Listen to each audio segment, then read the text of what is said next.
This is Keith Fraser for Seconds Out.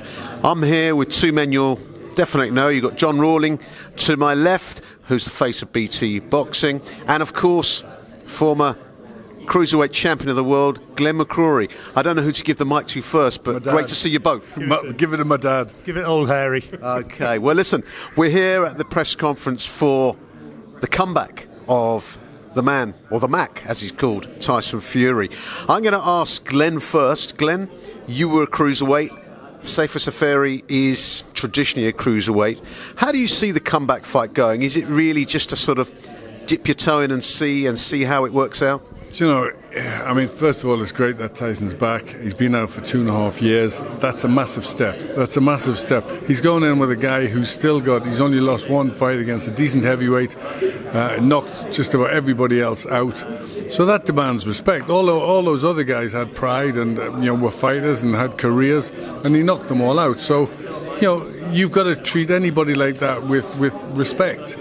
And yes, there's going to be bigger and better opponents out there for Tyson, but after 2.5 years, this is a sort of test. And if things are going wrong, it's right he's picked the cruiserweight, because then he can use his size to manhandle them and put things right. So, it's a sensible opponent, but it's still a dangerous opponent. Sure. And of course, you were here hosting the press conference. I mean, it was very entertaining. I mean, Tyson Fury seems in great spirits mentally, and I tell you what, physically, he actually looks like a real specimen here, a real fighting specimen, John, don't you think? Well, he's got himself back into shape, hasn't he? I mean, he's come down from something like 27 stones to around about 19 and a half, and he's done that in the space of 6-7 months, and he's got himself back into proper fighting shape. And I think more than that, he's psychologically he's been in a very dark place. He fell out of love with boxing. He, by his own admission, he's taken drugs. He's drunk too much, and he's not looked after himself. And I think he probably lost his own self-respect at one stage. But it's great to see him back, isn't it? He's a likeable personality. I've got a lot of time for Tyson, and I think that if he can keep that enthusiasm, keep himself in shape, that he can not only win on Saturday night, I think he can go on to become a very real threat once again in the heavyweight division. Glenn, there's a question I'm very keen to ask you. You were a cruiserweight champion. You fought at heavyweight, I remember. Sorry to remind you, when you lost to Lennox Lewis. A lot of people lost to Lennox Lewis. Yeah, exactly. Well, there's been a lot of calling out from a certain Tony Bellew of Tyson Fury. And Tyson Fury said, well, I'm not going to fight a cruiserweight. I don't want to put his health in trouble. He's fighting a cruiserweight. What do you make of that whole thing? Do you think it's something that could happen, or do you think maybe Tyson doesn't want it? What do you make of it all?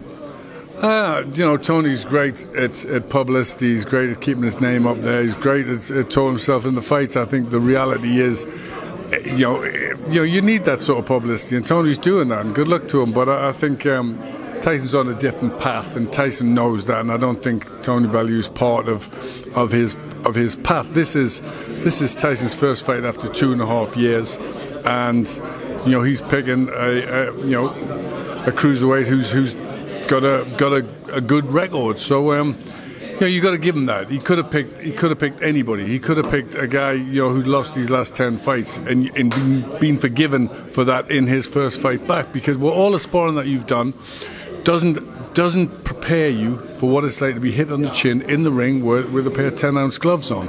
So that's going to be new. That's going to be new. And as John says, he hasn't lived. He's enjoyed himself. He's been out. He's partied. He's had a good time. So until he gets hit on the chin with 10-ounce gloves, we'll not know, and he'll not know.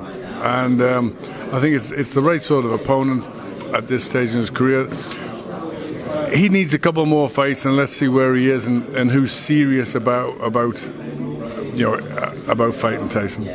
Well, I think that the British heavyweight division, from going back 20 years where British heavyweights were mocked, we have got a group of heavyweights who are all really dangerous. We've got obviously Tyson Fury if he comes back. We've got Anthony Joshua. We've got Joe Joyce. We've got Daniel Dubois. We've got and I think tomorrow there's a press conference with Dillian White. Let me ask this question in terms of world heavyweights, assuming Tyson does make it back, and looking at the shape he's in, it looks like that is a real possibility. We'll know on Saturday night a bit more. Who do both of you put as your top 5 heavyweights in the world, assuming they're all at the top of their game? I'll go with you, John, first. Thanks.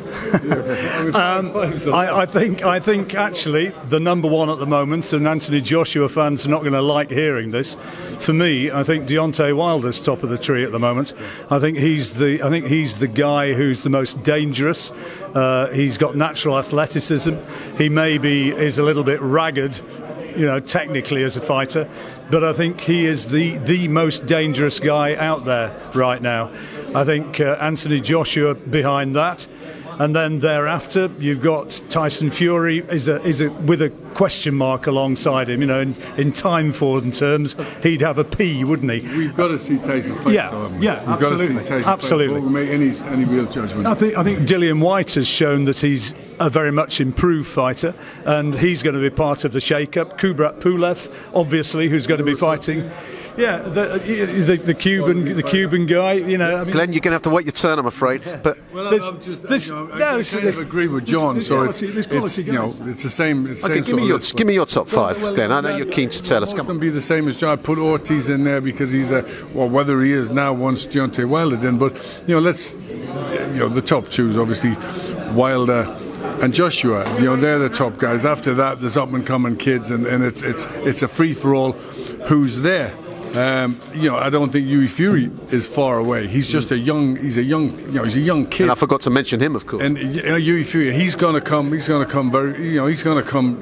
good. He's coming off a great win against Sam Sexton. Fantastic right hand, looked good, and I think he's going to develop and become a real threat.